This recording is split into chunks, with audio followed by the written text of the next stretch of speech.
परम शांति। आज मैं छोटे बच्चों के जो आश्रम हैं सूक्ष्मवतन में, उसकी बात करूँगा। जब छोटे बच्चे होते हैं और शरीर छोड़ देते हैं, चाहे कभी कोई 1 महीने का, 2 महीने का, 3 महीने का, 4 महीने का, 5 महीने का, 6 महीने का, 1 साल का, तो वो बच्चों की शरीर छोड़ने के बाद वैसे तो थियरी ऑफ कर्म उसको भी लागू पड़ती है, मगर ज़्यादातर छोटे बच्चे होने के कारण वो ज़्यादातर घर में रहते हैं। जिस घर में इनके पूर्वज रहते हैं उस बच्चे के दादा दादी नाम कोई और भी रहते हैं, तो वो बच्चे को पालना करते हैं सूक्ष्म सूक्ष्म में, और वो बच्चे सेफ रहते हैं, इसलिए बाहर नहीं निकलते। नहीं तो जिस घर में पूर्वज नहीं होते तो वो बच्चे या अच्छे पूर्वज नहीं हैं तो बच्चे को परेशान करते हैं, या दूसरे बाहर से आकर उस बच्चे को उठा के ले जाते हैं। तो उसी टाइम जो बच्चा घर में रहता है वो बच्चा धीरे धीरे, जैसे साकार बच्चा होता है तो वो देख देख कर सब सीखता है, ये होता है। तो ऐसी तरह बच्चे, छोटे छोटे बच्चे भी सब घर में जो कोई एक्ट करते हैं वो देखते हैं, सोचते हैं। स्कूल में भी जब पढ़ाई होती तो वो सूक्ष्म में भी स्कूल में जाते हैं, पढ़ते हैं। रात को मंदिरों में जाते हैं, सत्संग होते हैं, भजन मंडली होती है तो भजन मंडली में जाते हैं। तो जो साकार बच्चे करते हैं छोटे छोटे, वही काम वो करते हैं। मगर उनकी अच्छी जब आत्माएं होती हैं, छोटे बच्चों की कई बार अच्छी आत्माएं होती हैं, तो ऐसी अच्छी आत्माओं को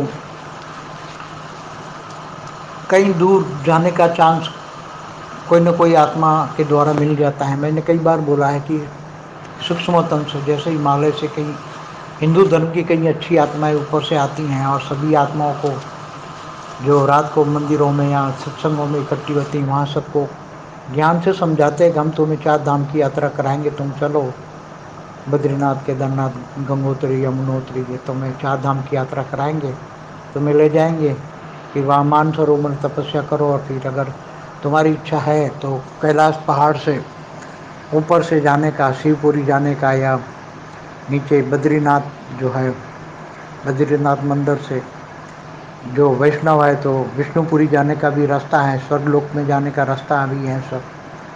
तो आपको हम ले जाते हैं। तो कई बार बड़े बच्चों के साथ, बड़ी आत्माओं के साथ, बड़े बुजुर्ग के साथ, कई कई आत्माएं तो सूक्ष्म में 100 साल, 200 साल, 500 साल से बैठी, मगर नस्तो मोह नहीं है, घर में परेशान कर रही हैं, पूर्वज बन के बैठे हैं और परेशान कर रही हैं। फिर अब ऐसा चांस मिलता है तो ये चली जाती है उसके साथ।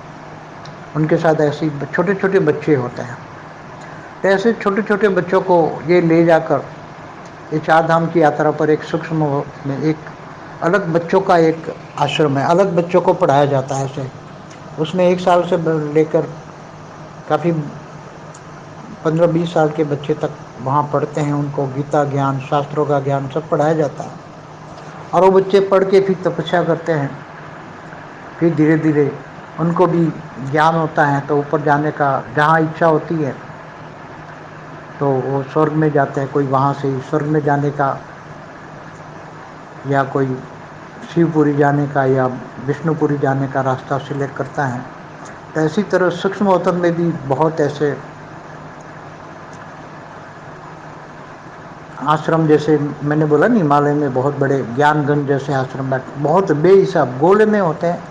गोले किसी का 1000 का गोला, किसी का 500 का गोला, 300 का, बड़े बड़े गोले में पूरा हिमालय, 3000 किलोमीटर रेंज का हिमालय तपस्वी सूक्ष्म अवतरण में तपस्वी आत्माओं का से भरा पड़ा है। तो ये सभी आत्माएं तपस्या करके आत्माओं में पावर ला के वहाँ कैलाश मानसरोवर में शिव शक्ति रहती हैं, गणेश कार्तिकेय सब परिवार के साथ रहते हैं सब। उनके दर्शन सूक्ष्म में दर्शन होते हैं, मनुष्यों को नहीं होता। सूक्ष्म अवतरण में जब वो त्याग तपस्या करती है तब दर्शन होते हैं, त्यागी तपस्वी बनती है तब दर्शन होता है। फिर इनको स्वर्ग में जाने का या ऊपर के लोकों में जाने का परमिशन मिलती है, वहाँ से ही मिलती है, शंकर पार्वती के पास से ही मिलती है, वहाँ से ही मिलती है, और ऊपर के लोकों में वहाँ से जाते हैं लोग।